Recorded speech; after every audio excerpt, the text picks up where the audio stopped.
तो welcome back. आप देख रहे हैं आपका अपना चैनल रिफॉर्म विद अमान। आज एक बड़ी अपडेट मैं लेकर आया हूँ नीट के बच्चों के लिए।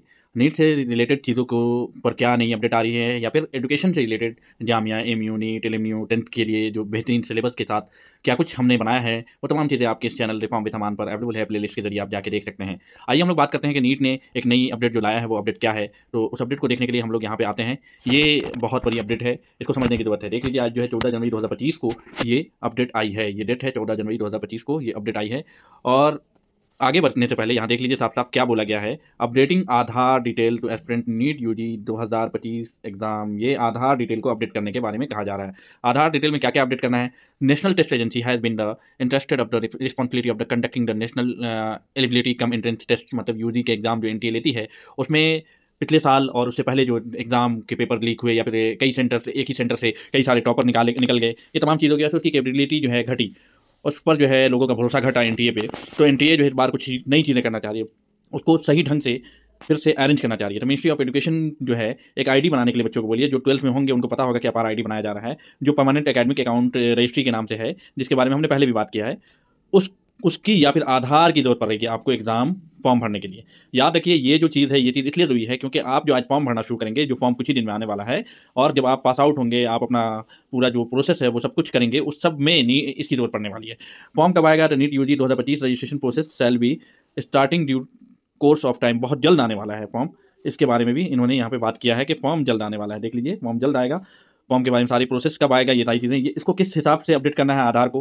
तो आधार को जो है आपको अपने 10th मार्कशीट या पासिंग सर्टिफिकेट के हिसाब से इंश्योर करना है। आधार जो है किसी मोबाइल नंबर से रजिस्टर्ड होना चाहिए जिस पे ओटीपी आता हो। मतलब कि आधार जिस मोबाइल नंबर से रजिस्टर्ड है वो mobile number up to date हो, जिस पे ओटीपी आना चाहिए। क्या कुछ आधार का इंपॉर्टेंस क्या है, क्योंकि आप एप्लीकेशन प्रोसेस जो करिएगा वो आपका जो है एग्जामिनेशन एफिशिएंसी जो है वो आपकी फास्टर अटेंडेंस वेरिफिकेशन होगा, welfare of candidate, who candidate should do, क्या कुछ करना है आपको। Update Aadhaar aspirant advise Aadhaar detail respectively name और date of birth. 10th passing certificate से नेम और डेट ऑफ बर्थ कम से कम आपका अपडेट होना चाहिए।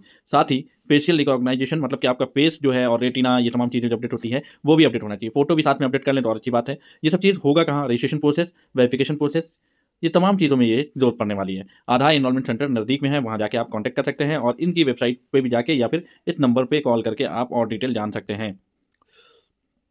देखिए, ये कितना ज़रूरी है इसके बारे में इन्होंने यहाँ पे साफ-साफ कहा कि आपका वेरिफ़िकेशन, रजिस्ट्रेशन, ये तमाम चीज़ें, एग्ज़ामिनेशन प्रोसेस, ये तमाम चीज़ें इसमें होने वाली है। तो ये नीट यूजी का सबसे बड़ा अपडेट है। इसमें हमें एक्चुअल में जो कहा गया वो ये कहा गया, क्या कुछ कहा गया मैं एक सिंपल सी लाइन में बताऊँ तो आपको नीट यूजी एग्ज़ाम अगर देना है तो आपको अपना आधार अपडेट कर लेना है। अपना आधार अपडेट कर लेना है। आधार में क्या कुछ हो, आधार में आपका नेम, आपका डेट ऑफ बर्थ, आपका फेस, मतलब कि रेटिना, और फिंगर वगैरह, ये तमाम चीज़ें अपडेट हो। इस सब चीज़ को किस चीज़ के बेस पे अपडेट करना है, तो आपको अपडेट करना है 10th मार्कशीट या सर्टिफिकेट के बेस पे अपडेट करना है। ठीक है। अपार आईडी आपका बना होना चाहिए। अपार आईडी आप जो है डिजी लॉकर से जाके बना सकते हैं। अपार आईडी कैसे बनाई जाए इस पे हम जल्द वीडियो बनाएंगे। तो ये तमाम चीज़ें बहुत जरूरी है आपका बनाना। अब कुछ बच्चे इसके साथ साथ हमसे सवाल ये कर रहे थे कि नीट का एग्जाम इस बार क्या ऑनलाइन होगा, कंप्यूटर बेस्ड एग्जाम होगा, या फिर अलग अलग फेज में एग्जाम होगा। जैसे कि मिनिस्ट्री ऑफ एजुकेशन के जरिए ये कहा गया था कि हम जो है नीट यूजी के एग्जाम को यूपीएससी के लेवल का लेने की कोशिश करेंगे। तो ये तमाम चीज़ें जो कहा जा रहा है वो तमाम चीज़ों का अपडेट धीरे धीरे आना शुरू होगा। आप इसमें परेशान ना हो कि एग्जाम कैसे होगा। आपके लिए जरूरी है कि 2025 का जो कुछ दिन गुजर गया है, अब बचे हुए दिनों में आपको अपनी मेहनत झोंक देना है, अपने आप को साबित करना है, क्योंकि 2025 में जो नीट के रिजल्ट आएगा वो बाहें फैलाएं आपका वेलकम करने को तैयार है। आप सभी के लिए हमारी टीम और मेरी तरफ से आप सबको शुभकामनाएं हैं कि आप भविष्य में कामयाब हो और आपका जो सपना है वो सपना पूरा हो। आप देख रहे थे आपका अपना channel reform with Aman. Thanks.